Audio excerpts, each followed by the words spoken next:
ഞാൻ ആദ്യമായിട്ടാണ് കേട്ടോ ജാസിഫിനെ നേരിട്ട് കാണുന്നത്. ഞാനും അല്ലേ? ജാസി സാധാരണ ഒരു ക്യാപ്പ് വെക്കാറുണ്ടല്ലോ, ഇന്നത് വേണ്ടാന്ന് വെച്ചു. ഇന്ന് ക്യാപ്പ് ഒന്നുകിൽ കണ്ണാടി ഇല്ലെങ്കിൽ ക്യാപ്പ് ഒന്നും അങ്ങനെയാണ്. അപ്പൊ കണ്ണാടി വെക്കുമ്പോ ക്യാപ്പ് വെക്കില്ല. എല്ലാം കൂടെ ഒരു കൺജഷൻ ഫീൽ ചെയ്യണം. ജാസിഫ് തിരുവനന്തപുരത്താണോ അതോ ഇപ്പോൾ? ട്രിവാൻഡ്രത്താണ്. ഇപ്പോഴാക്ച്വലി ഈ ഷോയുടെ ഒരു സീസണാണ്. ഷോയുടെ സീസൺ കാരണം അവിടെയും ഇവിടെ യാത്ര ചെയ്ത് ഷോസാണ്, ലൈവ് ചെയ്യുകയാണ്.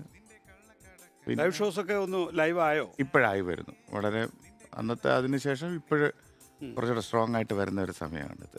പുറത്തേക്കൊക്കെ ഉണ്ടോ? പുറത്തേക്കുണ്ട്, അത്യാവശ്യം പുറത്തേക്കുണ്ട്. ഈ ഷോ എന്ന് പറയുമ്പോഴത്തേക്കും ജാസിയുടെ ബാൻഡ് ഉണ്ടോ ജാസി? അതോ ബാൻഡ് ആക്ച്വലി ഫ്രീലാൻസിങ് ആണ്. പലപ്പോഴും ഗസ്റ്റായിട്ട് പോവുകയാണ്. ആക്ച്വലി ബാൻഡ് ഉണ്ട്, പെർമനൻ്റ് ആയിട്ട് ബാൻഡ് ഉണ്ട്. പക്ഷെ ഒരു ബാൻഡ് സ്വഭാവമുള്ള പാട്ടുകൾ വരുമ്പോൾ അതിനുവേണ്ടി ചില സ്ഥലങ്ങളിൽ അങ്ങനെ റിക്വസ്റ്റ് ചെയ്യാറുണ്ട് ബാൻഡായിട്ടും. പ്രത്യേകിച്ച് കോളേജുകളിലാണെങ്കിൽ ബാൻഡാണ്. ഇപ്പോഴീ വൈബ് സമയമാണല്ലോ, ബാൻഡിൻ്റെ ഒരു ഇതാവശ്യമാണ്. നമുക്ക് രാവിലെ ഒരു വൈബോടെ തുടങ്ങിയാലോ? നമുക്കൊരു വൈബ് ഉഷാറാക്കണ്ടേ? ഞാൻ അനൗൺസ് ചെയ്യുമ്പോഴത്തെ കേട്ടായിരുന്നു പാട്ടും ഈ സംസാരം കുറവാണ്. പാട്ട് വേണമെങ്കിൽ അത്യാവശ്യം നമുക്കത് കൂടുതലുമാണ്. നമ്മൾ സംസാരിക്കാതെ സംസാരിപ്പിച്ചേ വിടുള്ളൂ. പ്രത്യേകതയുണ്ട്. ശരി. അപ്പോൾ ഞാൻ എന്താണ് 21 വർഷമായി ആക്ച്വലി സിനിമ ഇൻഡസ്ട്രിയിൽ വന്നിട്ട്. 21 വർഷമായി. 2004 അല്ലേ? 2003 ലാസ്റ്റാണ് ആക്ച്വലി പാട്ട് റിലീസാണ്. വരുന്നതാണ്. ആ സമയത്ത് തന്നെയാണ് ഇതിനു മുമ്പ് സഫലം എന്നുള്ള മൂവിയാണ് ആദ്യമായിട്ട് സ്റ്റാർട്ട് ചെയ്യുന്നത്. അപ്പോഴും അതിലെ പാട്ടോടുകൂടി തന്നെ അത് എനിക്ക് ജാസിയുടെ ഈ സാധാരണഗതിയിൽ ഒരു സംഗീത സംവിധായകൻ്റെ ഒരു പാട്ട് ഇട്ട് പറയാൻ പറ്റില്ല അല്ലേ, ഇത് ഇഷ്ടപ്പെട്ട പാട്ട് എന്ന് പറയാം. പക്ഷെ എനിക്ക് ജാസിയുടെ ഏറ്റവും ഇഷ്ടപ്പെട്ട പാട്ട് പറയാൻ പറ്റും. അത് ഈ തൂവെൺമതുള്ളും സഫലത്തില് അല്ലേ, അത് അതിമനോഹരമായ പാട്ടാണ്. അത് ബാലേന്ദ്ര മേനോനും സുമിത്രയും കൂടെ അഭിനയിക്കുന്നൊരു സീനുമാണ്. അത് മനോഹരമായിട്ട് അത് പിക്ചറൈസ് ചെയ്തിട്ടുണ്ട്. അതെ, ഞാൻ അത് തന്നെയാണ് ആദ്യം. അത് ഗംഭീരായി. അത് ഈ ഷോയിൽ എപ്പോഴെങ്കിലും പാടിപ്പിക്കണം എന്ന് ഞാൻ തീരുമാനിച്ചിരുന്നു. അതെ, രജീഷ് വിജയൻ എന്ന് പറഞ്ഞ കക്ഷിയല്ലേ അത് പാടിയത് അല്ലേ? രാജേഷ് വിജയൻ എൻ്റെ യൂണിവേഴ്സിറ്റി കോളേജിലെ ഫ്രണ്ടായിരുന്നു. രാജേഷ് ഇവാനിയസ് കോളേജും അവിടെ വെച്ച് ഞങ്ങൾക്കൊരു ബാൻഡുണ്ട്, ഇൻഹൗസ് ബാൻഡുണ്ട്. അതിലെ സിംഗറായിരുന്നു രാജേഷ്. രാജേഷാണ് അതിൽ പാടിയിരിക്കുന്നത്. ആ പാട്ടിൽ തന്നെ ഞാൻ സ്റ്റാർട്ട് ചെയ്യാം. തൂവെള്ള തൂവുന്നു ശസിൽ വാനിൽ കാർമേഘത്തിൻ സരമാല, തൂവെള്ള തൂവുന്നു ശസിൽ വാനിൽ കാർമേഘത്തിൻ സരമാല, ചന്ദനത്തിൻ കുളിരുപോലെ അന്തരങ്കിൽ രാഗം പോലെ അലക്കടലൊളിയോരം പോരും സ്നേഹപ്പൊന്നാരപ്പൂർണേന്തുവോ, തൂവെള്ള തൂവുന്നു ശസിൽ വാനിൽ കാർമേഘത്തിൻ ശരമാല. ഞങ്ങളുടെ പാടുന്ന സമയമല്ല ഇത്, ഞങ്ങളുടെ യഥാർത്ഥ സമയം വൈകുന്നേരമാണ്. ശബ്ദം തുറന്ന് ഓപ്പൺ ആവുന്നേ ഉള്ളൂ. ഇതാണ് ഫസ്റ്റ് പാട്ട്.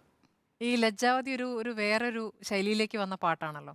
അപ്പൊ ആ സമയത്ത് പാരമ്പര്യവാദികൾ ഭയങ്കരമായി വിമർശിക്കുകയൊക്കെ ചെയ്തിരുന്നു. അപ്പൊ ആ സമയം എങ്ങനെയാണ്? അന്ന് ട്രോളിന്റെ സമയം ആയിരുന്നില്ല. ട്രോളല്ല, പക്ഷെ ഭയങ്കര ശക്തമായ പ്രതികരണങ്ങളൊക്കെ വന്നു. പ്രിന്റില് ഒത്തിരി അത് ആ സമയത്ത് ഒരു എന്താണ് ക്യാരക്ടർ വൈസ് ഉള്ളൊരു വ്യത്യാസം തന്നെയാണ് പാട്ടുകൾക്ക് അങ്ങനെ ഒരു വരാൻ കാര്യം. പിന്നെ ഈ വെസ്റ്റേൺ എല്ലാം കൂടെ മിക്സ് ചെയ്തു എന്ന് പറഞ്ഞ ഒരു കോൺസെപ്റ്റൊക്കെ അതിനകത്തുള്ളത് കാരണം ഉള്ളൊരു മേജർ സംഭവമായിരുന്നു. വരികളും വിമർശിക്കുന്നു അല്ലേ, ഇംഗ്ലീഷ് വാക്കുകൾ.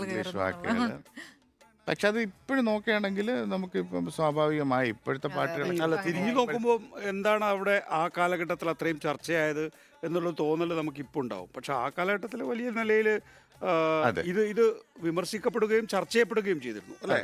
ഒത്തിരി ഡിസ്കഷൻ അത് ഇപ്പോഴും ചർച്ച പൊയ്ക്കൊണ്ടിരിക്കുകയാണെന്ന് എനിക്ക് തോന്നിയിട്ടുണ്ട്. അതിൻ്റെ പല ബ്രേക്ക് ഡൗൺസ് ഇപ്പോഴിങ്ങനെ വന്നുകൊണ്ടിരിക്കുന്നുണ്ട്, പലരും അത് ചെയ്യുന്നുണ്ട്. ഇപ്പോഴത്തെ തലമുറയ്ക്ക് ആക്ച്വലി ഈ സോഷ്യൽ പ്ലാറ്റ്ഫോമിൽ സഹായിച്ച ഒരു ഏറ്റവും വലിയൊരു ഫാക്ടർ അതാണ്. ഇപ്പോഴത്തെ ഒരു കുട്ടികൾക്ക് വരാൻ പാട്ട് അറിയാവുന്നുള്ളൊരു സംഭവങ്ങളിലെത്തി. ഞങ്ങൾ കോളേജിൽ പോകുമ്പോഴും പാട്ട് പാടുന്നതിന് മുമ്പ് ഞാൻ പറയും, നിങ്ങളെല്ലാം 1ാം ക്ലാസ്സിലും 2ാം ക്ലാസ്സിലൊക്കെ പഠിച്ചിരുന്നപ്പോൾ ഇറങ്ങിയൊരു പാട്ടാണ്. അങ്ങനെ ഒരു വൈബ്. പക്ഷെ അന്നേ അഴീക്കോട് മാഷാണെന്ന് തോന്നുന്നു കേട്ടോ ഈ അങ്ങനെ എനിക്ക് തോന്നിയിട്ട് ജാസിയെ കുറിച്ച് നല്ല അഭിപ്രായമൊക്കെ പറഞ്ഞിട്ട് അന്ന് ചുള്ളിക്കാട് സാർ പറഞ്ഞു പറഞ്ഞിരുന്നു. അഴീക്കോട് മാഷ് പറഞ്ഞിരുന്നു അന്ന് അങ്ങനെ ഒരു സംഭവം കൂടി സംഭവിച്ചിട്ടുണ്ട്. നല്ലൊരു പുരുഷ ശബ്ദം മലയാളത്തിൽ ഉണ്ടായിരിക്കുന്നതൊക്കെ അഴീക്കോട് മാഷ്. ജയരാജ് അത്തരം പരീക്ഷണങ്ങൾ നടത്തുന്ന ആളായിരുന്നു അല്ലേ? അതുകൊണ്ടാണോ അങ്ങനെ ഒരു അവസരം കിട്ടിയത്? സാറ് വളരെ ഇൻട്രസ്റ്റിംഗ് ആയിട്ട് അദ്ദേഹത്തിൻ്റെ എനിക്ക് തോന്നുന്നു ഞങ്ങളുടെ സ്കൂളിലൊക്കെ പഠിക്കുമ്പോഴാണ് ജോണി വാക്കർ ഇറങ്ങിയത്. അന്ന് ആ സമയത്ത് അതിലെ സോങ്സ് ഒക്കെ ഒരു ട്രെൻഡിങ് ആയിരുന്നു. അപ്പോൾ അദ്ദേഹത്തിന് ഈ ഓഡിയോയിലുള്ള ഒരു ആധിപത്യം ഉണ്ട്. അപ്പോൾ അദ്ദേഹത്തിനൊരു അത് കാരണം തന്നെയാണ് ഇങ്ങനെ ഒരു പരീക്ഷണം വേണമെന്ന് പറയുന്നതും. അപ്പം കൂടുതലും നമുക്ക് ഒഴിഞ്ഞു മാറാൻ പറ്റാത്ത സജഷൻസ് നല്ലതായിട്ട് അദ്ദേഹം തരും, ക്രിയേറ്റീവായിട്ടുള്ളത്. അത് നമുക്ക് പ്രോപ്പറായിട്ട് യൂസ് ചെയ്തെടുക്കുകയാണെങ്കിൽ നമുക്ക് നന്നായിരുന്നു. അതാണ് അന്ന് സംഭവിച്ചത്. ഞാൻ നിങ്ങളുടെ ഇടയിൽ സംസാരിക്കുമ്പോഴേ സാറേ ഒരു കാര്യം ശ്രദ്ധിക്കുമായിരുന്നു. ഇത് നമ്മുടെ ഈ ചാനലുകളിൽ വാർത്ത എന്ന് പറയുന്നത് മറ്റു പരിപാടികൾക്കൊപ്പമുള്ള ഒരു ചില സമയങ്ങളിൽ മാത്രം വരുന്ന ഒന്നായിരുന്നു. അതിൽ നിന്ന് ആ പാറ്റേൺ ബ്രേക്ക് ആകുന്നത് ഇന്ത്യ വിഷൻ വരുമ്പോഴാണ്. 2003 അത് സംഭവിക്കുന്നു. സാർ അതിലേക്ക് വരുന്നു. ഇവിടെ ഈ പാട്ടുകൾക്കിടയിലേക്ക് ഇംഗ്ലീഷ് വരികൾ കൂടി വന്ന് മറ്റൊരു പാറ്റേൺ സെറ്റ് ചെയ്തുകൊണ്ട് ജാസി ഗിഫ്റ്റിനെ നമ്മൾ കാണുന്നതും 2003-2004 കാലഘട്ടത്തിൽ. ആ ഒരു സിമിലാരിറ്റി നിങ്ങൾ തമ്മിലുണ്ട്. ആ ഒരു പാറ്റേൺ ബ്രേക്ക് അതേക്കുറിച്ച് ഞാൻ ചോദിക്കാൻ വന്നത്. ആ ഒരു പാറ്റേൺ ബ്രേക്ക് അത് ഇപ്പോൾ 20 വർഷത്തിന് ശേഷവും ചർച്ചയാകുന്നു എന്ന് പറയുമ്പോൾ വീണ്ടും ലജ്ജാവതി 20 വർഷത്തിന് ശേഷം ഒരു സ്റ്റേജിൽ ആവശ്യപ്പെടുമ്പോഴുള്ള അന്ന് അത് ബ്രേക്ക് ചെയ്തത് കറക്റ്റ് ഡിസിഷൻ ആയിരുന്നു അന്ന് ആക്ച്വലി എനിക്ക് തോന്നുന്നു ഈ പാട്ട് അന്ന് ലോഞ്ച് ചെയ്തതുകൊണ്ടാണ് ഇത്രയും ഒരു പോപ്പുലാരിറ്റി കിട്ടിയതായിട്ട് തോന്നിയിട്ടുണ്ട്. കാര്യം അന്ന് നമ്മൾ കേൾക്കുന്നതിലും എല്ലാത്തിലും നമുക്കൊരു ലിമിറ്റേഷൻ ഉണ്ട്. നമ്മളെല്ലാം എക്സ്പ്ലോർ ചെയ്യുന്നൊരു ഇപ്പോഴും നമുക്ക് കിട്ടുന്നത് പോലെ അന്ന് വേൾഡ് മ്യൂസിക് ഒന്നും അധികം പെട്ടെന്ന് വരുന്ന സമയമല്ല. എക്സ്പെരിമെൻസിന് വീണ്ടും ഒത്തിരി സ്പേസ് ഉള്ളൊരു സമയമായിട്ട് ആ സമയം തോന്നിയിട്ടുണ്ട്. കാര്യം പരീക്ഷിക്കാൻ അന്ന് ആക്ച്വലി കുറേ സംഭവങ്ങളുണ്ട്. കാര്യം സിംഗേഴ്സൊക്കെ പുതിയതായിട്ട് ഒത്തിരി പേര് വരുന്നതേ ഉള്ളൂ. പിന്നെ എക്സ്പ്ലോർ ചെയ്യാൻ പറ്റുന്ന സ്റ്റൈലുകൾ വീണ്ടും ഉണ്ട്. പക്ഷേ ഇപ്പോഴാകുമ്പോഴത്തേക്ക് നമുക്കെല്ലാം അക്സസിബിളായി, വളരെ വിരൽത്തുമ്പിലായി കഴിഞ്ഞു. അല്ലേ? അത് ലജ്ജാവതിയോ രണ്ടുപേര് പഴയാൽ നമുക്ക് അടുത്ത ഘട്ടത്തിലേക്ക് കടക്കാം. സാർ ഡാൻസ് കളിക്കുന്നുണ്ടോ? ഇല്ല ഞാനിപ്പോഴും ആലോചിച്ചിട്ടുണ്ട് ഈ ലജ്ജാവതി എന്നുള്ള വാക്കല്ല മറ്റൊരു വാക്കായിരുന്നെങ്കിലേ. ഈ ലജ്ജാവതി എന്നുള്ള വരികൾ ഒരു വളരെ പ്രധാനപ്പെട്ട ഒരു അല്ലെ ആ പാട്ട് ഹിറ്റാക്കുന്ന കള്ളക്കടക്കണ്ടിൽ നിന്നൊക്കെയുള്ള വാക്ക് വന്നതോടുകൂടി ആ ഒരു പാട്ടിന്റെ ആ മ്യൂസിക്കിന്റെ സ്വഭാവത്തിലേക്ക് അത് കൈതപ്പുറം എഴുതിയിരിക്കുന്നുള്ളൊരു എനിക്കൊന്ന് ജാസി ഏറ്റവും കൂടുതൽ കൈതപ്പുറമായിട്ട് വർക്ക് ചെയ്തിട്ടുണ്ട്. ഒരുപാട് പാട്ടുകൾ അല്ലേ ഏറ്റവും കൂടുതൽ വർക്ക് ചെയ്തിട്ടുള്ളത്. ഒത്തിരി പാട്ടുകൾ എനിക്ക് വേണ്ടി എഴുതിയിട്ടുണ്ട്. കൈതപ്ര ആ കാലഘട്ടത്തില് ജയരാജിന്റെ ഒരു അതിനകത്ത് ഈ വോളേജ് ഗോ ആൻഡ് വോളേജ് ഡൗൺ എന്നൊക്കെയുള്ള അത് ആ വരികളൊക്കെ ജാസിയുടെ സംഭാവനയാണ്. അത് ഞാനും എൻ്റെ ഒരു ഫ്രണ്ടും കൂടെ ചേർന്നാണ് എഴുതിയത്. ഞങ്ങൾക്ക് അന്ന് ഞങ്ങൾ ആക്ച്വലി കോളേജിൽ ബാൻഡായിട്ട് പ്രവർത്തിക്കുമ്പോഴും ഞങ്ങളുടെ യൂണിവേഴ്സിറ്റി കോളേജല്ലേ? അപ്പൊ നിങ്ങൾ ബാലഭാസ്കർ ഒക്കെ ഉണ്ട് ആ ബാൻഡിൽ? ബാലുവിന്റെ ബാച്ചായിരുന്നു. ഞങ്ങളുടെ കുറച്ച് ജൂനിയർ ആയിരുന്നു. ഞങ്ങൾക്ക് ആ സമയം ആക്ച്വലി ഞങ്ങളുടെ പരിപാടി എന്ന് വെച്ചാൽ ഇംഗ്ലീഷ് പാട്ടിന്റെ കോഡൊക്കെ ഇങ്ങനെ വായിക്കും, അതിന്റെ കൂടെ മലയാളം പാടും. അതായിരുന്നു ആക്ച്വലി അന്നത്തെ ഹോബി. അത് ആക്ച്വലി ഏത് വർഷമാണ് ജാസി? ഞങ്ങൾ എക്സാക്ട്ലി ഇപ്പോഴൊന്നും ഒരു 23 വർഷം, അപ്പം 24 വർഷം മുമ്പ് 90s ഞാനവിടെ യൂണിവേഴ്സിറ്റി കോളേജ് എംഫിൽ ചെയ്യുന്ന സമയമായിരുന്നു. ആ സമയത്ത് ഞാൻ നേരെ സൗത്ത് പാർക്കിൽ തന്നെ പാടിക്കൊണ്ടുവരുന്നു. ആ സമയത്ത് ബാൻഡിൽ തന്നെ കീബോർഡ്. ആ സമയത്ത് നമ്മളൊക്കെ യൂണിവേഴ്സിറ്റി ലൈബ്രറിയിൽ കറങ്ങി നടക്കുന്നുണ്ട്. എനിക്ക് തോന്നുന്നത് അലൻസിയർ ഉള്ള സമയമാണ്, ജനാർദ്ദൻ ഉള്ള സമയമാണ്, അൻവറൊക്കെ ഉള്ള സമയം അല്ലെ? അൻവർ, രാജശേഖരൻ, അലൻസിയർ, ജനാർദ്ദൻ ഒക്കെ ഉള്ള. അപ്പൊ അത് ഗംഭീര വർഷം കേട്ടോ ആ വർഷം എന്ന് പറയുന്നത്. ഞാൻ വിവാനിസിലുണ്ട്. അന്നത്തെ ആ കോളേജിന്റെ വെച്ചാൽ ഞാൻ ആലോചിക്കാം, വിനയേന്ദ്രൻ സാറുണ്ട്, VP ശിവകുമാറുണ്ട്, ബി രാജീവനുണ്ട്, പ്രസാദ് സാറുണ്ട്, നരേന്ദ്രപ്രസാദ് ഉണ്ട് അല്ലേ? അത് കഴിഞ്ഞിട്ടാണ്, അത് കഴിഞ്ഞിട്ടുള്ള ഒരു 2ാമത്തെ വർഷമാണ് ഞങ്ങൾ വരുന്നത്. അപ്പോഴത്തേക്ക് പ്രസാദ് സാർ പോയി. പ്രസാദ് സാർ സിനിമയിൽ വലിയ ആക്റ്റീവായി. അതെ, ഈ സമയം ഞാൻ ഇവാന്യൂസിലുണ്ടായിരുന്നു. ഇവാന്യൂസിൽ പ്രീ ഡിഗ്രി കഴിഞ്ഞിട്ടാണ് വരുന്നത്. അങ്ങനെ പാട്ട് വരാം. ലജ്ജാവതി എന്താ പാടിക്കാത്തെന്ന് ആൾക്കാർ ചോദിക്കുന്നുണ്ട്.